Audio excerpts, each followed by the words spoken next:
guys! Welcome back to my channel! So, ikot muna ako para makita niyo yung dagat. Ayun. So, welcome back to my channel guys. So, I know it's been a long time na hindi ako nakagawa ng video kasi nga na-busy po ako sa kaka-streaming actually. Streaming ba yung tawag ito? So, anyway guys, hindi po ako nakagawa kung anong klaseng app ito, but direct to the point na lang po ako yung about sa cashing out, no, yung withdrawals guys, na using USDT guys. So I'm gonna show you how, so let's go. So open ko po yung Popo Live app po sa phone guys. So ito yung makikita guys, no, so right bottom corner guys, i-click nyo yan. And then, makikita nyo yung earnings ko dito, guys. Click nyo din yung points. Then, click po natin yung withdraw. Then, nakikita nyo guys, may GCash na nakaano dyan sa withdrawal method. Kasi dalawang beses na ako nakapag-withdraw, guys. So, ngayon, ibabind ko yung USDT, guys, no? So, kailangan pa ng yung security password ko dito. And then, ilagay ko lang guys. At saka, ilagay po natin yung contract address. So, puntahan ko muna yung pagsisidlan ko ng USDT ko guys. So, kaka-download ko rin na app nito guys ng Binance. No? So, dito, hanapin natin yung USDT na currency guys, no. So tinype ko yan dyan sa taas, USDT, tapos kita yung Tether US, click natin yan.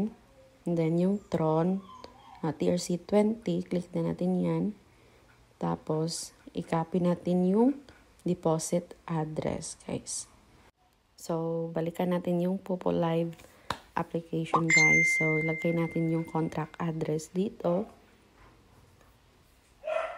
Yan, i-paste natin.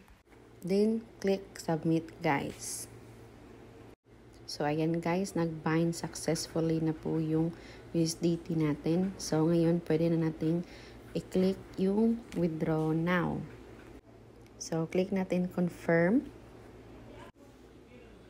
So, another passkey guys to make it secure, no? So, ayun, naglaho na din yung pera natin dito, guys. So, now, balikan natin yung Binance app kung pumasok na siya doon.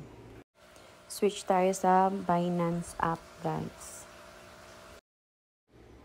So, ito po yung app, guys, no? Tsaka, ito yung mga currencies, guys, na magagamit nyo po for trading. Actually guys, nag-aaral pa rin ako sa app na to. At yung pinaka main concern ko talaga yung USDT kasi nga dito natin ipapasok yung withdrawal natin guys, no. So nakakalikot pa ako guys kung saan ko hanapin, kung saan ko makita yung withdrawal, but it takes minutes guys bago siya mapasok dito. So pakita ko yung sunod na clip.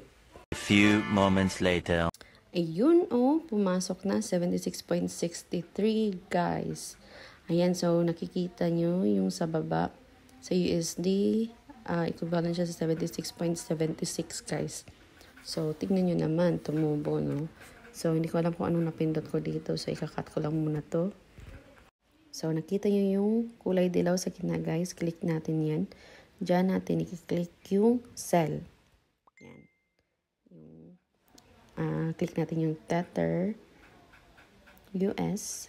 And then, dito na din natin ilagay yung amount na ibibenta natin, guys. No? So, click natin yung USDT. Tapos, okay. And then, click natin yung amount kung magkano yung ibibenta natin. So, click ko yung 100% dito guys. Kasi gusto ko lahat ibenta. So, yan yung amount natin. So, dito guys, i-click natin yung GCash, yung may add sa baba. Tapos, ilagay natin yung information natin, yung GCash app. So, input ko muna yung GCash number ko dito guys.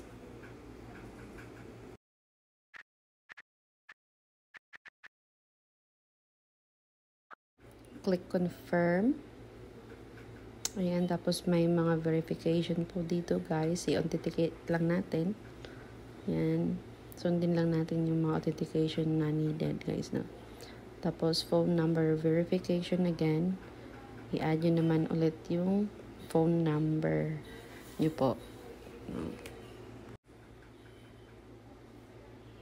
Security code dahil gumamit ako ng iPhone. So may Face ID din akong ginamit. Yan for safety.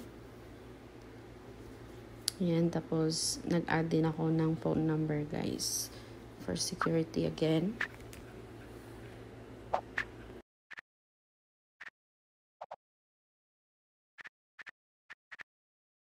So click natin yung get code. So actually guys, ginamit ko yung iba kong phone number dito para sa verification po ng app ko guys. Tapos magkaiba yung phone number ng GCash ko. So ayun, may nagsend na ng code. Tapos, type natin dito.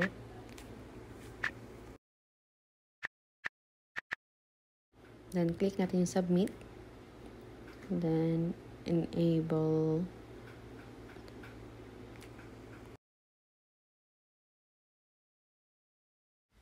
So, after yung mailagay yung GCash app nyo guys, may another passkey pa po dito. Sundan lang po natin. So, another Face ID guys for authentication again.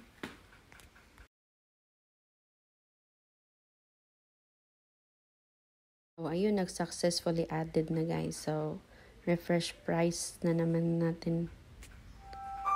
Click natin uli. So, click natin yung confirm. Tapos, refresh yung price natin. So, ayun, nag-pending na yung payment, guys. Tapos, click natin yung okay. Makikita natin dito yung buyer's name, guys. Yung bumili ng USDT. So, yan. Nakita nyo yan. 4,312.37.